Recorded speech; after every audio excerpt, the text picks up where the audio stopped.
Halo semuanya, ya kita jumpa lagi dalam video pembelajaran. Khususnya kali ini kita akan belajar mengenai IPS yang sejarah, ya. Nah ini kita akan membahas atau belajar mengenai konflik antara Indonesia Belanda pasca kemerdekaan, ya. Yang bagian pertama yaitu mengenai kedatangan sekutu dan perlawanan rakyat Indonesia. Nah, sebelum kalian mengikuti mengenai pelajaran ini, ya terlebih dahulu kita harus tahu ya istilah-istilah yang terdapat dalam video ini ya pas nanti pada menit-menit selanjutnya ya karena yang namanya sejarah itu kan mesti ada tokohnya terus ada apa latar tempat, kemudian ada latar waktunya. Nah, di sini itu ada yang namanya glosari, ya glosarium. Glosarium itu adalah istilah-istilah penting.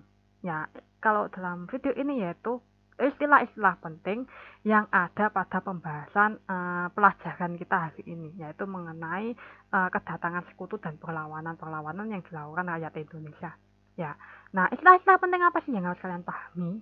Ya, ada NICA. Ya, NICA itu singkatan dari Netherlands in the Civil Administrasi. Ya, ini merupakan organisasi semi militer milik Belanda. Ya, jadi isinya NICA itu isinya orang-orang Belanda. Kemudian ada AFNE, Allied Force Netherlands East Indies ya. Ini adalah pasukan sekutu. Yo, AFNE sama sekutu itu podo. Ya, nanti AFNE ini bertugas untuk membantu NICA. Ya. Nah, pasukan sekutu ini anggotanya Australia tapi mayoritas itu Inggris. Ya, orang-orang Inggris. Kemudian ada APWI, APWI, Allied Prisoner of War and Internment, ya, yaitu tawanan perang sekutu. Ya, umumnya ini adalah tentara Belanda atau kenil-kenil. Kenil itu adalah tentara Belanda yang bertugas di Indonesia. Ya, jadi kayak tentara Hindia Belanda ngono kayak ya. Jadi ini ada kaitannya dengan peristiwa kekalahan Jepang ya pada perang Pasifik ya di mana di sini um, apa kenapa kok sekutu itu datang lagi ya kan untuk apa tujuan akhirnya itu sebenarnya untuk menguasai Indonesia lagi terutama yang Belanda. Nah, faktor-faktor penyebab konflik antara Indonesia dan Belanda. Yang pertama sekutu dan NICA, yaitu melakukan provokasi dan teror terhadap bangsa Indonesia. Ya. Yang kedua adalah timbulnya semangat anti kolonialisme di kalangan rakyat Indonesia, ya anti dijajah, ya tidak mau dijajah lagi. Kemudian Belanda melancarkan agresi militer terhadap teritorial Republik Indonesia. Nah, untuk nomor 3 ini ada pada video selanjutnya ya. Oke, sub yang pertama adalah kedatangan sekutu dan nica atau nikah ya, di Indonesia. Nah, jadi Komando Sekutu Asia Tenggara awalnya itu mengutus Mayor Age Grenhard itu datang ke Indonesia ya pada tanggal 8 September 45. Tujuannya adalah mempelajari dan melaporkan kondisi Indonesia ya. Jadi Grenhard ini datang ke Indonesia untuk mengetahui bagaimana sih situasi di Indonesia itu pasca Jepang menyerah.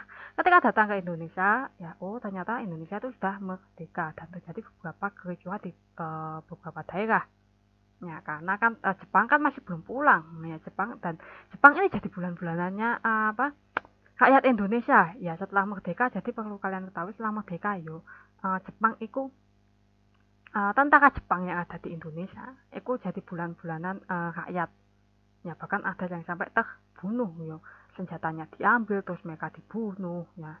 Kemudian di tanggal 16 September ya barulah sekutu ini mendarat di Jakarta ya. Ini yang mendarat adalah W.F. Patterson Van der Plas. Ya, Van der Plas ini merupakan perwakilan dari organisasi NICA ya dan W.F. Patterson sendiri adalah komando tertingginya dari sekutu. Yo, nah di sini kemudian mereka bertemu dengan para petinggi perwakilan-perwakilan Republik Indonesia. Ya. Nah, sebelum mereka bertemu ya di sini mereka itu membentuk W.F. Patterson itu ya membentuk AFNE ya yang dipimpin oleh Letjen Sir Philip Christensen dengan tugas ya menerima penyerahan kekuasaan, yang kedua membebaskan tawanan perang, yang ketiga melucuti dan memulangkan tentara Jepang, keempat memulihkan keamanan dan ketertiban, yang kelima mencari dan mengadili penjahat perang. Ya, jadi tugas intinya itu sebenarnya AFNE itu atau sekutu itu datang itu untuk ya tugasnya cuma lima ini aja. Ya terus kok apa yang membuat kemudian kok sampai Indonesia rakyat Indonesia akhirnya malah melawan sekutu dan Nica. Nah itu nanti ya. AFNE ini kemudian mendaratkan pasukan di Jakarta ya tanggal 29 September tahun 45 yang bertugas di Jawa dan Sumatera. Ya, sedangkan di pulau-pulau lain gimana? Ya, di pulau-pulau lain itu tentara perang yang lain. Ya, bukan AFNE ini memang khusus di Jawa sama Sumatera. Ya. Nah, kedatangan seperti yang saya katakan sebelumnya tadi ya. Kedatangan AFNE ya atau sekutu ini disambut baik ya oleh para petinggi juga para orang-orang Indonesia. Ya. Nah, buktinya di foto sebelah kiri itu ada orang-orang sekutu ya yang berlabuh di Tanjung Priok, sedangkan di atasnya itu fotonya dari apa Kristen ya. Nah, komandan tertingginya AFNE. Ya, saya lanjutkan awalnya sambut baik. Nah, tapi karena ada Nica, ya Nica itu tadi kan tentaranya Belanda ya kayak ya. Nah, dan Nica kan punya tujuan terselubung tersembunyi yaitu untuk menguasai Indonesia kembali. Nah, di sini akhirnya rakyat Indonesia itu curiga loh. Kayaknya loh nyapa ki wong Londo itu kok teko kan gitu. Kenapa sih orang Belanda ini kok datang gitu. Kan bukannya orang-orang sekutu aja, cuma orang Inggris sama Australia. Nah, di sini akhirnya situasi makin buruk ya. Setelah Nika itu habis membebaskan para tawanan kan Nika kan ikut di belakangnya AFNE itu sekutu tuh ya. Nah, kemudian kan tadi kan tugasnya salah satunya kan untuk membebaskan para tawanan. Ya, tawanannya rata-rata adalah orang-orang Belanda ya yang ditawan oleh Jepang ya pas perang dunia kedua, perang Pasifik itu tadi. Ya, setelah mereka membebaskan tawanan yang mayoritas itu tentara Kenil, ya, Nika itu mempersenjatai atau ngasih senjata itu ke tentara Kenil dan akhirnya Kenil ini Kenil sama Nika ini melakukan berbagai aksi teror dan provokasi terhadap para pimpinan nasional dan tentu saja rakyat Indonesia. Apa yang terjadi ini berlanjut ke awal aksi kekerasan dan semangat anti kolonialisme ya. Banyak aksi kekerasan terhadap tentara Jepang sebagai luapan emosi balas dendam akibat penjajahannya seperti saya katakan di awal tadi. Nah, kondisi ini kemudian diperparah dengan kedatangan tentara sekutu dan Nica yang awalnya katanya mau ya damai-damai ya untuk membawa orang-orang mengamankan orang Jepang, memulangkan orang-orang Jepang sama membebaskan tentara Belanda ya ternyata malah tentara Belanda setelah dibebaskan ya habis dipersenjatai ya bikin rusuh. Nah, akibatnya terjadi perlawanan di berbagai daerah. Ya. Perlawanan pertama yaitu pertempuran hero di Surabaya tanggal 10 November 1945. Ya, di sini tentara sekutu yang dipimpin oleh AWS Malabi ya mendarat di Surabaya tanggal 25 Oktober 1945. Ya, untuk melucuti tentara Jepang dan menyelamatkan sekutu tujuan awalnya gitu. Di sini mereka juga bertemu dengan wakil-wakil Republik Indonesia dan menghasilkan kesepakatan ya empat ini. Inggris berjanji tidak menyertakan Nica ya tidak menyertakan orang-orang atau tentara Belanda tadi. Yang kedua, kedua belah pihak bekerjasama menjamin keamanan dan ketertiban. Yang ketiga, membentuk kontak biro. Yang keempat, Inggris datang ke Indonesia, ke Surabaya tentunya, hanya melucuti tentara Jepang saja, ya, dan memulangkan tentara Jepangnya. Untuk foto di sebelah kanan itu adalah fotonya dari AWS Malabi. Nah, tetapi pihak Inggris kemudian mengingkari kesepakatan tersebut, ya, di tanggal 26 sampai 27 Oktober, ya. Pihak Inggris ya atau sekutu itu menyerbu penjara Kalisosok membebaskan tawanan Belanda, kemudian menduduki pangkalan Tanjung Perak dan tempat penting lainnya. Di sini Nica juga turut andil. Ya, saya lupa tidak hanya sekutu, tapi Nica juga ikut. Ya. Nah, melihat hal tersebut rakyat Indonesia itu menyerang balik, yo, mengambil semua pos sekutu di tanggal 28 Oktober ya, merebut tempat-tempat yang sudah diduduki sekutu itu tadi. Ya, nah di sini terjadi insiden baku tembak ya di salah satunya di gedung Bank Internasional. Ya, kenapa kok di gedung Bank Internasional sampai sengit ya? Karena Malabi ada di dalamnya ya. Ketika pemuda Surabaya itu minta untuk Malabi itu keluar ya, nggak mau Malabi keluar ya. Akhirnya malah terjadi baku tembak dan akhirnya di sini Malabi itu tewas. Fotonya ada di sebelah bawah kiri itu ada Malabi, sebelah kanan itu mobilnya Malabi pasca diserang oleh pejuang Surabaya. Nah, di sini pihak Inggris kemudian mendengar hal tersebut dan mengirim pasukan baru yang dipimpin oleh Maijen Esi Mansek.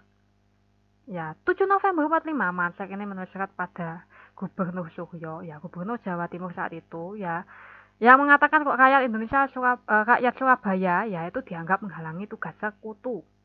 Ya, kemudian di tanggal 9 November Inggris itu mengeluarkan ultimatum ya yang menyatakan semua pimpinan dan rakyat yang bersenjata di Surabaya itu harus menyerahkan diri paling lambat 10 November 45. Apakah rakyat Surabaya menyerah begitu saja? Oh tidak, malah ayo wes budal. Ya, kita harus melawan. Nah, di sini Sungkono ya komandan pertahanan kota ini akhirnya untuk menghadapi serangan dari serangan dari Inggris ya sekutu ya akhirnya tadi kan rakyat Surabaya kan kita tidak boleh menyerah ya kayaknya Sungkono ini sebagai komandan tertinggi pertahanan kota Surabaya yaitu kemudian membagi Surabaya dalam 3 sektor pertahanan guna menghadapi pasukan Inggrisnya. Nah, pertempuran pecah di tanggal 10 November ya. Di sini terjadi beberapa insiden ya. Yang paling terkenal itu adalah insiden dari atau peristiwa perobekan bendera di Hotel Yamato ya, di mana bendera Belanda itu birunya disobek. Dan kemudian tak kalah sengitnya lagi yaitu Bung Tomo itu menyemangati arek-arek Surabaya itu melalui radio. Ya. Nah, di sini hasil dari pertempuran 10 November di Surabaya banyak rakyat Surabaya yang gugur ya. Dan karena kegigihan dari rakyat Surabaya inilah kemudian di tanggal 10 November tiap tahunnya itu diperingati sebagai Hari Pahlawan. Berlanjut ke pertempuran yang kedua yaitu pertempuran Bojong Kokosan terjadi tanggal 9 Desember 1945 ya. Tujuannya sama yaitu sekutu ke Indonesia itu awalnya untuk membebaskan APWI ya yang isinya tadi tawanan Belanda. Nah, kemudian mereka melakukan perundingan dengan pihak Indonesia yaitu mereka ingin mengirimkan perbekalan yang diharuskan melibatkan TKR ya. TKR itu tentara keamanan rakyat milik Indonesia ya jika bukan dari TNI ya. Mereka Indonesia minta kalau mereka mau membebaskan dan mengirim perbekalan kepada tahanan Belanda itu harus melibatkan TKR. Tapi ternyata sekutu melanggar kesepakatan, mereka nggak mau. Di sini akhirnya Minister Samsudin ya selaku petingginya pimpinan dari Residen Bogor saat itu ya itu akhirnya berencana menghadang konvoi perbekalan sekutu ya di sini kemudian koordinasi dengan Resimen 3 TKR Sukabumi yang kemudian bekerja sama dengan Laskar Wasaka Rakyat itu membuat peta penyerangan ya dengan tugas pertama ini dilakukan oleh Mayor Yahya Bahram dan Kapten Murad Idrus. 9 Desember ya tepat di tanggal itu konvoi sekutu itu berhenti di Bojong Kokosan ya karena terhambat barikade para pejuang wis dihalangi dicegat sama pejuang ya akhirnya terjadi serentetan baku tembak antara kedua belah pihak yang awalnya itu berhasil dikuasai oleh pihak pejuang ya tetapi kemudian kondisi berbalik ketika pesawat tempurnya Inggris ikut turun tangan ya dengan menghujamkan tembakan ya bayangkan kalian ditembak dari atas ya banyak sekali nyawa yang akhirnya melayang ya dari pihak pejuang Indonesia yang akhirnya berhasil menghentikan baku tembak yang ada di darat. Konvoi berhasil dilanjutkan walaupun 50 tentara sekutu itu sudah tewas ya.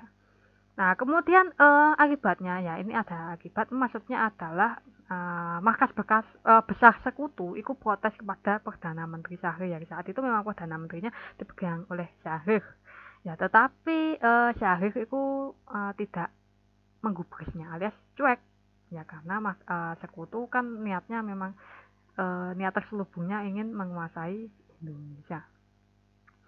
Pertempuran ketiga yaitu pertempuran Medan Area di tanggal 10 Desember 1945 ya di sini tentara sekutu itu mendarat di Medan pada 9 Oktober yang dipimpin oleh Brigjen T.D. Kelly dengan diboncengi Nica ya. Nah, para pemuda untuk menghadapi ini ya, untuk berjaga-jaga itu membentuk TKR Sumatera Timur yang dipimpin oleh Ahmad Tahir untuk menghadapi sekutu. Yang awalnya itu sekutu datang ya dengan damai, ya karena datangnya dengan sopan, dengan ramah, ya diterima baik oleh pimpinan lokal karena tujuannya ya sama seperti dua pertempuran sebelumnya, yaitu untuk membebaskan tawanan sekutu aja, ya. Tawanan Belanda itu loh ya, yang di penjara. Nah, di tanggal 10 Oktober ya 1945 ya setelah membebaskan tawanan Belanda Ya, di sini akhirnya tujuan aslinya mulai kelihatan ya. Setelah dibebaskan, ya para tentara-tentara tadi membentuk Medan Kenil Batalion yang akhirnya menimbulkan kericuhan di Medan. Ya, akhirnya terjadi serangkaian ya pertempuran seperti biasa. Ya. Salah satu insidennya ada di Hotel Jalan Bali yaitu tanggal 13 Desember 45 ya di sini tentara Belanda itu sampai menginjak-injak rencana Merah Putih yang kemudian menimbulkan kemarahan para pemuda Medan. Ya akhirnya terjadi bentrokan nikah dan ini menjelak bentrokan nikah antara nikah dengan rakyat yang akhirnya menjalar sampai ke luar Medan sampai ke Pematang Siantar dan Brastagi. Ya, di tanggal 18 Oktober 45, akhirnya Kelly ini untuk menghadapinya, aku mengeluarkan ultimatum yang melarang rakyat membawa senjata di Medan. Ya, tetapi rakyat nggak terima dan melakukan aksi teror lagi terhadap Nica. Wes langsung wes lawan lagi aja. Yang kemudian 1 Desember 45, pemerintah pihak sekutu itu memasang papan fixed boundaries Medan area ya sebagai batas kekuasaan untuk menandai bahwa Medan ini batas kekuasaan Medan ini ya intinya itu untuk menandai kalau Medan ini sudah dikuasai ya, ya dalam di bawah penguasaan sekutu di bawah penguasaan Belanda ini nikah ya sama sekutu. Di tanggal 10 Desember akhirnya nikah dan sekutu melakukan gerakan militer besar-besaran. Ya, di sini sekutu itu berhasil menguasai Medan dan para petinggi serta rakyat harus angkat kaki dari Medan. Ya, dan di 10 Agustus 1946, ya para pejuang kembali melakukan manuver kepada Nica sama sekutu ya dalam komando resimen Laskar Rakyat Medan Area. Ya. Perlawanan selanjutnya adalah pertempuran Ambarawa ya 12 sampai 15 Desember 1945 ya 3 hari terjadinya. Nah, seperti biasa, seperti tadi ya, tentara sekutu ini datang ya ke Semarang awalnya kan Semarang sebagai ibu kota ya di Jawa Tengah ya. Dipimpin oleh Brigjen Battle tiba di Semarang tanggal 20 Oktober 45 ya sebagian besar juga ke Magelang ya karena di Magelang ada markas tentara juga. Nah, di sini Nica ikut membebaskan tawanan Belanda dan melakukan kekacauan. Ya, habis dibebaskan melakukan kekacauan. Nah, di sini rakyat akhirnya melakukan perlawanan. Melakukan perlawanan ya sekutu sama Nica terdesak. Tanggal 21 November 45, sekutu akhirnya mundur ke Ambarawa. Ketika mundur ke Ambarawa, mereka berbuat ulah ya, yaitu dengan berusaha menguasai daerah Ambarawa. Ya, di sini TKR ya langsung bertindak. Ya, akhirnya terjadi pertempuran dengan TKR ya antara TKR sama Nica sama sekutu. Ya, nah di sini dari pihak TKR itu Letkol Istiman gugur. Mendengar Letkol Istiman gugur, akhirnya Kolonel Sudirman ya selaku petinggi TKR Jawa Tengah, ya TKR Jawa Tengah Jogja, saya lupa. Nah, ikut turun tangan ke Ambarawa ya, akhirnya untuk menyusun strategi perlawanan balik. Ya, di tanggal 12 Desember 45, pasukan Indonesia pun melakukan serangan serentak ya di mana mereka ikut nyegat ya konvoi tentara sekutu ya di jalan antara Ambarawa Semarang. Ya, akhirnya terjadi pertempuran sampai 3 hari. Ya, dengan hasil akhirnya pejuang Indonesia ini menang. Oleh karena itu tanggal 15 Desember diperingati sebagai Hari Infanteri. Kemudian peristiwa Merah Putih di Manado. Ya, 14 Februari 46. Pas Valentine. Nah, di sini sempat sebagai pendahuluan ya Dauhan, Tindah, Kusno, Danupoyo ya tokoh-tokoh pemuda ya setelah mendengar proklamasi kemerdekaan itu langsung mengambil alih kekuasaan yang awalnya di daerah Manado dikuasai oleh Jepang ya akhirnya dikuasai lagi oleh Indonesia di tanggal 21 Agustus 1945 ya. Nah, kemudian datanglah tentara sekutu yang diboncengi Nica. Ya, tujuannya awalnya yaitu untuk membebaskan tawanan tadi, tapi setelah membebaskan tawanan, mereka ternyata mempersenjatai tawanan yang sebagian besar adalah Kenil. Ya, dan melakukan kericuhan. Di sini pemuda Manado tidak terima dan mereka membentuk BPNI, Barisan Pemuda Nasional Indonesia. Di akhir tahun 45, Nica ini mulai menangkap rakyat yang bersenjata ya, tadi karena melakukan perlawanan. Nah, di sini kemudian rakyat Indonesia, Republik Indonesia dalam artian ini adalah TKR ya orang-orang tentaranya Indonesia dan Kenil Pro RI ya orang-orang Kenilnya yang bersimpati kepada Indonesia itu melakukan rapat rahasia untuk kemudian melakukan merebut kekuasaan dari Manado ini dari tangan Belanda. Ya. Nah, tetapi namanya rapat rahasia ini ternyata terendus atau tercium oleh Nica, dan Nica akhirnya menangkapi beberapa personil Kenil yang diduga membantu TKR Indonesia. Ya, di tanggal 14 Februari 1946 ya, dengan anggota yang tersisa ya, Kenil Pro RI ya itu melakukan penyergapan terhadap markas Nica ya yang ada di Tangsiling, dan berhasil menangkap para pasukan dan perwira Belanda.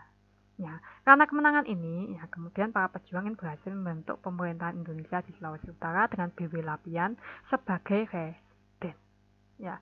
Nah, kemudian dilakukan juga peleburan kompi Kenil ke dalam TRI. Tadi kan ada yang Kenil Pro RI. Ya, itu kemudian dilebur atau digabung ke dalam Tentara Republik Indonesia yang dipimpin oleh C. Haja Taulu. Fotonya ada di sebelah kanan atas. Ya, dengan bawah itu adalah monumen peringatan peristiwa Merah Putih Manado. Yang terakhir adalah Bandung Lautan Api yang terjadi tanggal 23 Maret 1946. Ya, di sini sekutu datang ke Bandung. Ya, itu datang di tahun bulan Oktober 45. Ya, mereka datang langsung melakukan ultimatum, berbeda dengan tadi. Ya. Nah, bedanya apa ya? Tuh mereka ketika datang, ya selain untuk membebaskan tawanan sekutu, tawanan tentara Belanda ya, mereka langsung meminta paksa senjata tentara Jepang dan meminta mengosongkan kota Bandung paling lambat 29 November 45 ya. Jadi mereka langsung melakukan ultimatum ya. Tapi awalnya rakyat ini nggak peduli ya, karena nggak peduli sekutu kecewa. Kemudian terjadi beberapa pertempuran di beberapa tempat di Bandung ya. Nah, 23 Maret 46, ya sekutu mengeluarkan ultimatum yang kedua yang isinya menuntut Bandung agar dikosongkan paling lambat tengah malam nanti. Ya, menjelang tanggal 24 Maret.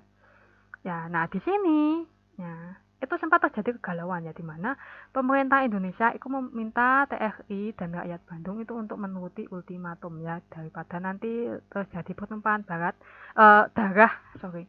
Tetapi markas TRI Indonesia, Tentara Republik Indonesia itu yang ada di Jogja, ya cabang Jogja, itu tidak setuju. Nah, akhirnya terjadi kegalauan ya. Mereka ikut mana, tapi karena pimpinan Indonesia adalah pimpinan tertinggi, ya perintah dari pemerintah Indonesia itu adalah perintah yang tertinggi, yo maksud saya. Nah, akhirnya TRI dan rakyat Bandung ini mematuhi perintahnya, dan kemudian, nah, sebelum mereka meninggalkan kota, ya mereka meninggalkan kota, tapi sebelum meninggalkan kota, ya mereka itu membakar tempat-tempat penting yang ada di Bandung, kantor pemerintahan, ya markas-markas tempat-tempat penting yang ada di Bandung. Ya, nah dengan harapan supaya ketika mereka pergi dari Bandung, melihat kota Bandung yang dibakar, yang terbakar, akhirnya membuat sekutu itu uhung atau enggan untuk menguasai Bandung ya, karena Bandung kan hancur oleh api. Untuk monumennya sendiri bisa kalian lihat di foto sebelah kanan, yaitu monumen dari Bandung Lautan Api. Nah, akhirnya selesai juga pembahasan mengenai perlawanan rakyat Indonesia terhadap sekutu, ya, di mana di dalamnya juga termasuk Belanda. Terima kasih, tunggu video selanjutnya mengenai agresi militer Belanda.